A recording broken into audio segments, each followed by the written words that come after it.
Hello বন্ধুরা, আমি আজকে ফিরনি রান্না করব চিনি গুঁড়া চাল দিয়ে। দেখেন বন্ধুরা, আমি ১ মুঠের একটু কম পোলার চাল, চিনি গুঁড়া চাল আমি পানি দিয়ে ভিজিয়ে রেখেছিলাম। ওইটাকে হাত দিয়ে কষলিয়ে নিয়ে ব্লেন্ডারও করা যায়, কিন্তু আমার পরিমাণ একদম কম। সেই কারণে আমি ব্লেন্ডার দিইনি, হাত দিয়ে কষলিয়ে নিয়েছি। এরপরে দুধ নিয়েছি ২ কেজি মতো লিকুইড দুধ, গরুর দুধ। সেটাকে আমি জাল দিয়ে নিয়ে দেখেন ঘন করে নিয়েছি। এরপরে আমি চালগুলা দিয়ে চুলার জাল মিডিয়াম দিয়ে আমি এখন এটাকে রান্না করব।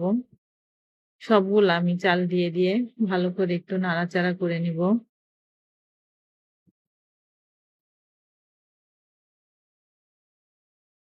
এরপরে ১ চিমটি একটু লবণ স্বাদের জন্যে দিব। ২ টা এলাচের ফল, ১ টা দারচিনি দিয়ে আমি নাড়াচাড়া করতেছি।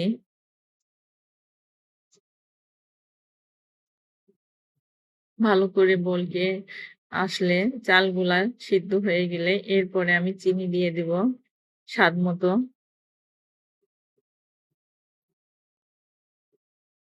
যার যেরকম পছন্দ কম বেশি যে যেরকম খায় সেরকম পরিমাণ চিনি দিয়ে নিতে পারেন। এরপরে আমি স্বাদের জন্যে এবং কালার আসার জন্যে একটু খেজুরের গুড় দিচ্ছি।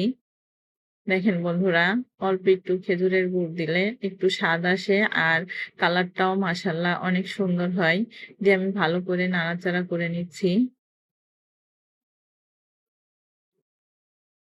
এইভাবে ফিরনি রান্না করলে ঘরে অনেক মজা হয়। দেখেন বন্ধুরা, আর এটা মাওয়ার কাজ করবে গুঁড়ার দুধ আর ক্রিমি একটা ভাব আসবে। সেই কারণে এটা আমি দিচ্ছি। হওয়ার আগ মুহূর্তে এটা দিতে হবে। দেখেন গুঁড়ার দুধ এটা কম বেশি আপনাদের যেরকম পছন্দ। আমি ১ কাপের একটু কম গুঁড়া দুধ দিলাম। দিয়ে আমি ভালো করে নাড়াচাড়া করে নিলাম। এটা দিলে আলাদা একটা স্বাদ আসে। আমি একটু নামানোর কিছুক্ষণ আগে একটু ঘি দিয়ে দিচ্ছি। ঘিটা দিলে আলাদা একটা ঘ্রাণ আসে। আর এই ঘিটার মাশাআল্লাহ অনেক ঘ্রাণ। আমার ঘরে বানানো ঘি। আর একটু কিশমিশ আর বাদাম দিয়ে দিলাম। এটা কাঠবাদাম আর কাজু বাদাম কুচি করে দিয়ে দিলাম। দিয়ে আমি ভালো করে নাড়াচাড়া করে নিয়ে দেখেন আমার ফিরনিটা প্রায় রান্না শেষ। আর আমি এখন একটা পাত্রে ঢেলে নিচ্ছি। দেখেন বন্ধুরা, কালারটাও মাশাআল্লাহ অনেক সুন্দর হয়েছে আর খেতেও ভারী মজা। আমি সবগুলা পাত্রটায় উঠিয়ে নিচ্ছি।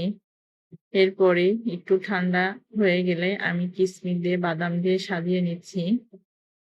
দেখেন বন্ধুরা, দেখতেও অনেক সুন্দর লোভনীয়, খেতেও ভারী মজা। বড় ছোট সবারই পছন্দ হবে। আমি সবগুলা বাদাম দিয়ে আর কিশমিশ দিয়ে ভালো করে সাজিয়ে নিচ্ছি।